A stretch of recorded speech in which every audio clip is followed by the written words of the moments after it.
Welcome back to another video, guys. Today we're going to be showing you how to make quizzes and tests using ChatGPT.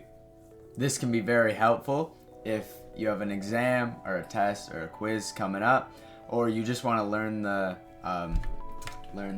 course. What's the word for that?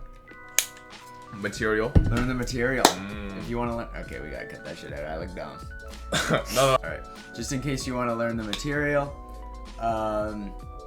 So yeah, testing yourself is a great way to learn, and yeah, so a lot of times we'll make our own quizzes in math or English. Well, that's what we've used for, or chemistry. Yeah, true. Physics. Just any unit, actually. Works for all of them. This is true. Any class. All right, let's get right into it. What? Oh, you want to talk more? No. Okay. Why'd you say what? Start off. Yeah. Johnson, how do you usually go about making a quiz for yourself? All right, let me show you. Let me pull up my notes real quick.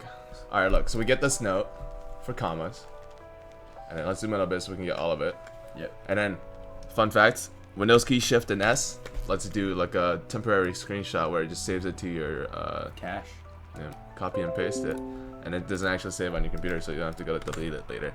Boom, paste that in, and then type, "Can you make me a quiz on this notes from?"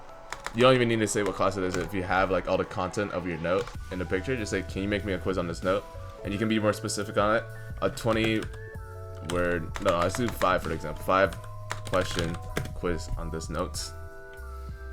Question mark. Boom. Let it cook. Let it load. Yep. Boom. And then, oh yeah.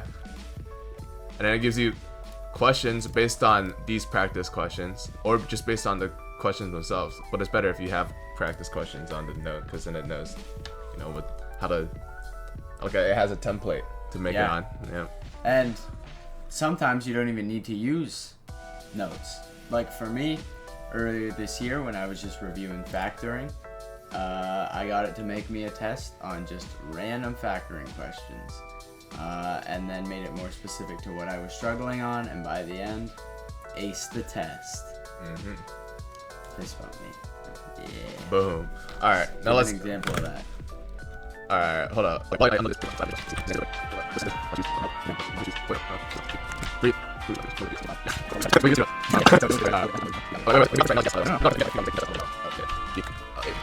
So now, first two, right? We have no about the. We just put them in wrong so you can see what happens when you get them wrong. Yep. So the first one wasn't correct.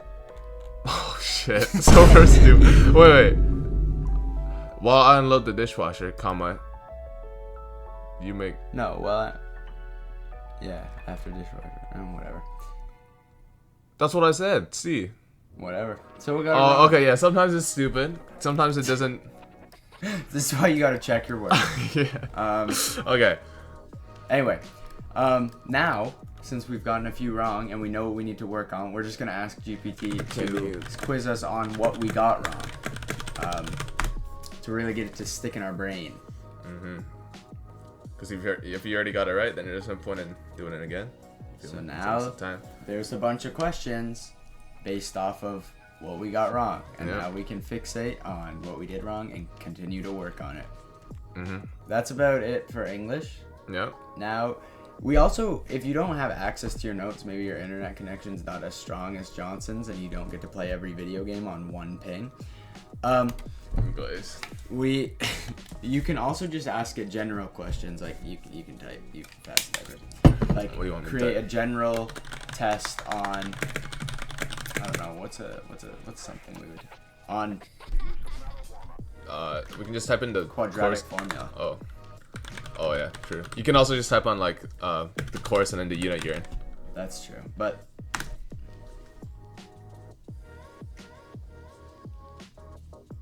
Boom, look at that. Exactly.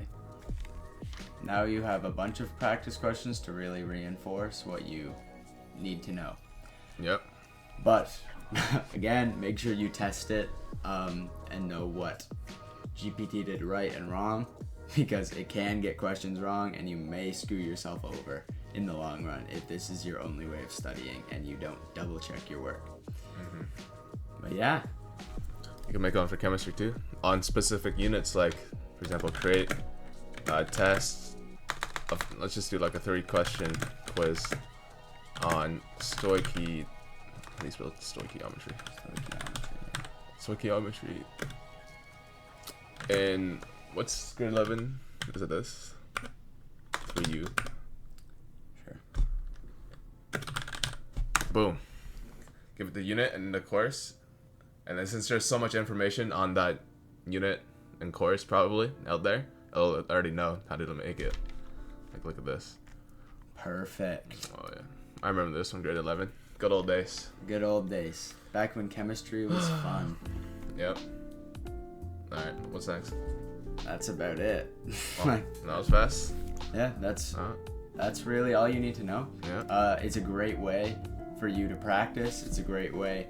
What Johnson's done before is sometimes he'll make a practice test and he'll hand it out to our classmates before the test, and we'll all work on it together and solve through. Or maybe your teacher gave you a practice test and that's a format that the test is going to be, so you copy it like Johnson did before, where you take the screenshot of it and then put it into ChatGPT and then ask it to generate a new test with the same format, similar questions, and then you have a test that is the same format, but it's just another practice test on what is going to be on the actual test.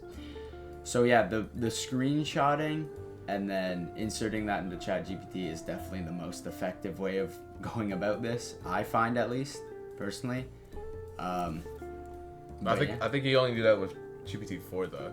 I'm not sure if you have to pay for that one. I think you do. Maybe. Okay. Okay. You can always just type it out. That's true. Or you can like copy and paste a note from online. Or like, because like it's a Google Doc, you can literally just copy and paste the whole note and you can use that with normal GPT, you know what I mean? Like this.